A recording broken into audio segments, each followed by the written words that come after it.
Another sprint stage at the Vuelta a España with some curious lead-out mechanics from Alpecin Fenix, which we're going to get into in this video. Pretty similar parcours for this Vuelta to like the Tour de France parcours. We typically see some pretty straightforward bunch sprint stages and a lot of them. Stage 4 was no different, no categorized climbs, an intermediate sprint about halfway through the stage. Yes, a slight uphill drag that Matthews might have been interested in, but it honestly wasn't that difficult. And this would be one for the pure sprinters like De Maar, Jakobsen and Philipsen. In terms of the breakaway, a non-threatening one with the Spanish Pro Conti guys went. Angel Madrazo, Bo and Canal for Burgos and Euskaltel, whilst Intermarché enjoyed their time on the front with the leader's jersey, sponsored by competitor supermarket chain Carrefour, where I shop at incidentally in Andorra due to their cheap staples. But yeah, it was a similar stage in the way it played out to stage 2 the other day. The peloton mostly cruising in the middle. There was the intermediate sprint, which was 16 Ks from the finish the other day, like quite close for the sprinters, whereas today 60 Ks from the finish.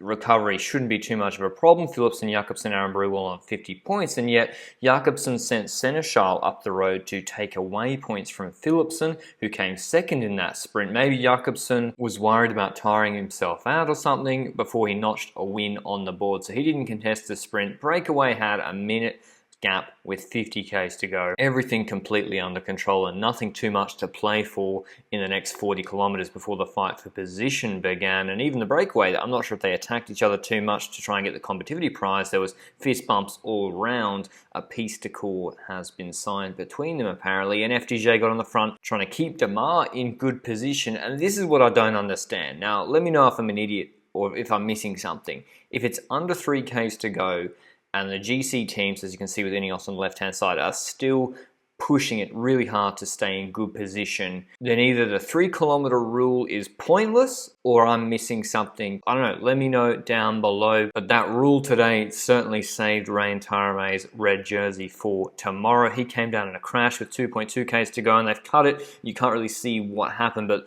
this Jumbo-Visma rider on the right-hand side on the railing, it overlapped their wheel or something with the Ineos rider in front. They then had a big swerve to the left-hand side, ricocheted into other Jumbo-Visma rider on that left-hand side, who then hit Rein Tarame, who wasn't expecting it coming. He didn't just fall down. So a real shame for Rein Tarame, but he did get back up and he said afterwards he wasn't too banged up. It was a quick run-in, but then the last 500 meters was sort of just above false flat uphill, and you can see that Alpecin Fenix and Jasper Philipsen have got one man or two men too few, and Philipsen is going to lose the wheel of his lead-out man right here because he knows they're already too far to the front with 1K to go, and it's Stybar for Jakobsen trying to close back to Arnaud De Maar's wheel, who does have 2 men in front of him today with 850 meters to go, so better from them today.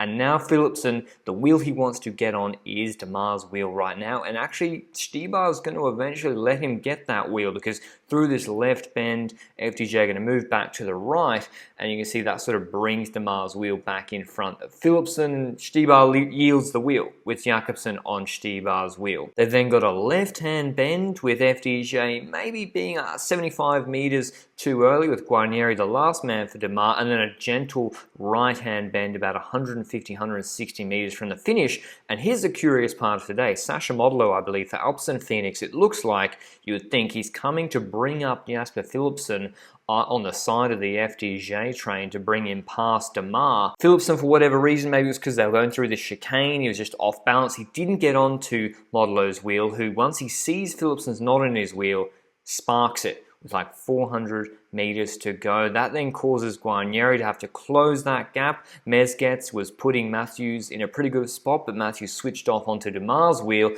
All of a sudden we have Jakobsen on Arnaud De Maar's wheel with 120 meters to go, comes out of it, takes his first Grand Tour stage win since the accident last year. An incredible recovery from Jakobsen, and he wins easily by almost a full bike length. But the question is, what happened to Philipsen in this sprint? Because when you go back and look at the tape, he was in a good posse. He was with 400 meters to go, 350 meters to go, smack bang on Arnaud De Maar's wheel right here, with Matthews not on that wheel, with Jakobsen a bit deeper on the railing, almost eating a bit of wind.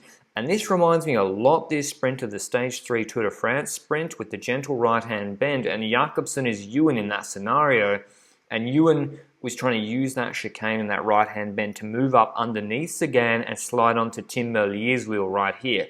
And the bend with the way Merlier would cut the corner would bring his back wheel in front of Merlier's front wheel. The problem is just mistiming from Ewan or whatever, or Merlier stopped pedaling for half the moment. Ewan lost his front wheel on Merlier's back wheel, and we all know what happened next. But here, Jakobsen's going to do a similar thing, slide up onto Démar's wheel, and Démar's going to come out of Guarnieri's wheel right now in front of Fabio Jakobsen. Perfect timing for Jakobsen, and now Philipsen gets squeezed from his right by Jakobsen, then Jordi Meeus, and squeezed from his left by Michael Matthews, both fighting for Arnaud Démar's wheel. Loses momentum, it's an uphill drag, has to restart a sprint with like 175 meters to go, and that's why you don't see him in the top 5, because if that happens, your sprint is completely done.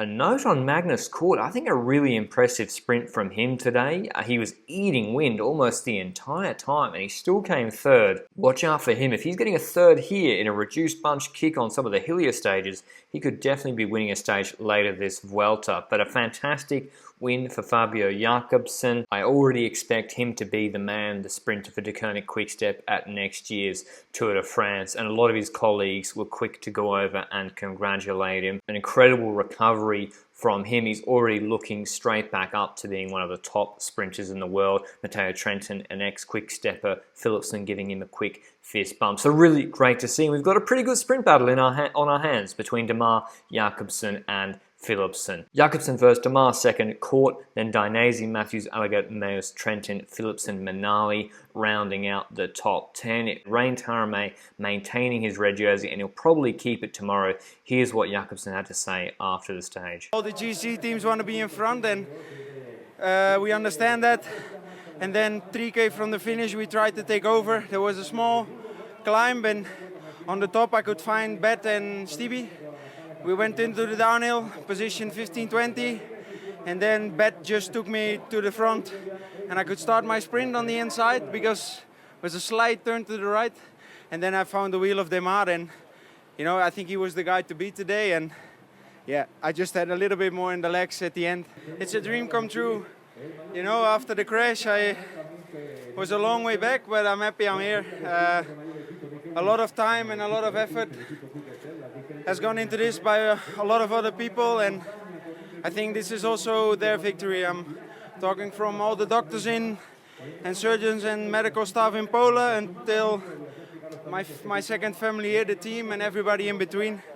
This is also their victory, and also my family's victory, because they are the reason I'm here. Tomorrow's stage, as I said, pancake flat. Remember, Twitterers, the more you mention crosswinds and the possibility of echelons, the less likely they are to happen. That's just science. I don't make the rules. Should be another bunch sprint between Jakobsen, Philipsen, Démar and co. Let me know who you think is winning. Like the video down below, and I'll see y'all with the recap tomorrow. Ciao.